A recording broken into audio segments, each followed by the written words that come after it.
Facebook CEO Mark Zuckerberg was grilled by members of the European Parliament today.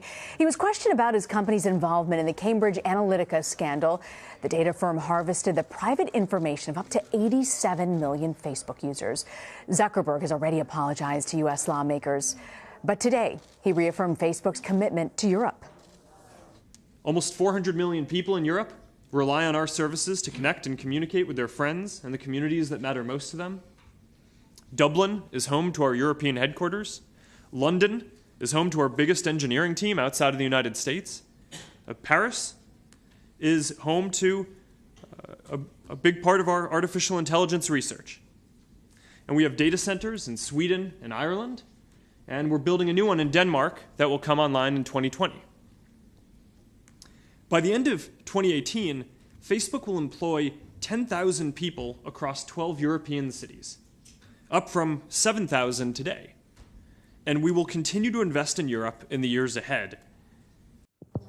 I want to bring in CNET News executive editor Ian Sherr. He's in San Francisco.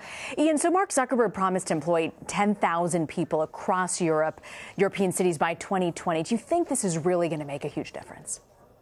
You know, it's really hard to tell. These problems are huge. We're talking about some monumental issues that the entire world is dealing with, right? Fake news, election meddling, free speech concerns, terrorism, Nazis. I mean, this is just, it's an unbelievable task to handle it all. And so are 10,000 people enough? I mean, I can't tell you because we're not at that point where we even know. One thing that I'm pretty convinced of, and a lot of the people I talk to who are experts in this stuff are pretty convinced of, is that there's no number of people that's enough, because we're talking about 2 billion people who use the service every month, more than 1 billion a day. They're posting stuff all the time, and it's impossible to catch everything.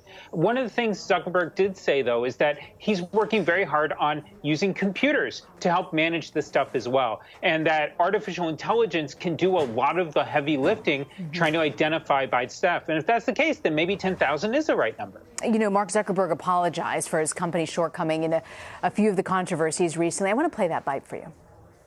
It's also become clear over the last couple of years that we haven't done enough to prevent these tools from being used for harm as well. And that goes for fake news, foreign interference in elections, and developers misusing people's information. We didn't take a broad enough view of our responsibility, and that was a mistake, and I'm sorry for it. Okay, a lot of people calling this an apology tour, but he hasn't really been able to explain to the U.S. Congress or even to European Parliament how exactly Facebook allowed this leak to happen.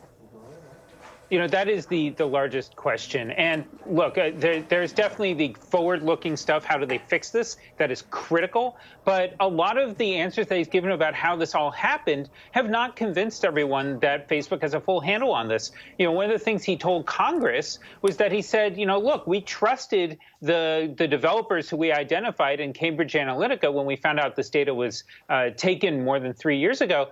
We trusted them to delete it when we asked them to. And they asked them to sign this little piece of paper where they promised they had, and that was enough. And clearly, Facebook has learned that they needed to be much more on the ball and closely monitoring these companies. But, because partially I think we haven't seen any heads roll over this. We haven't seen anyone identified at Facebook as the person who screwed this up, other than Mark Zuckerberg, the CEO, just apologizing a lot. I think that a lot of people still feel that there's not a full counting of what happened here.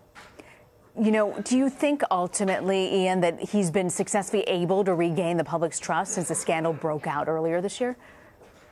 It's interesting. You know, the data suggests that maybe the public's trust, while it has been shaken, is not gone.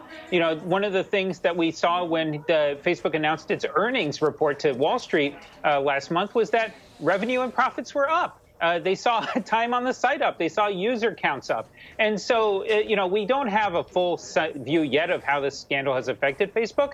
But it seems as though even though there's a lot of bad stories in the media, even though the company itself has started putting out ads upon ads on television and in movie theaters and online about how they're going to be better, it seems as though maybe a lot of people just kind of looked at this and shrugged their shoulders, which is interesting in and of itself. You know, interesting to hear you say people looked at this and shrugged their shoulders. This was really dubbed as Facebook's biggest crisis ever. And yet you look at the reporting, Facebook's U.S. unique users rose 7% year on year. What does that say to you? I think it says that maybe at the moment, the larger public hasn't caught up with the regulatory environment yet. Very clearly, Congress is very angry at Facebook, right? They wanted to regulate it, even though it's clear that a lot of the senators and congressmen don't know what they're going to do yet or how to regulate it, or in some cases, how Facebook even works. And then the European Union, right?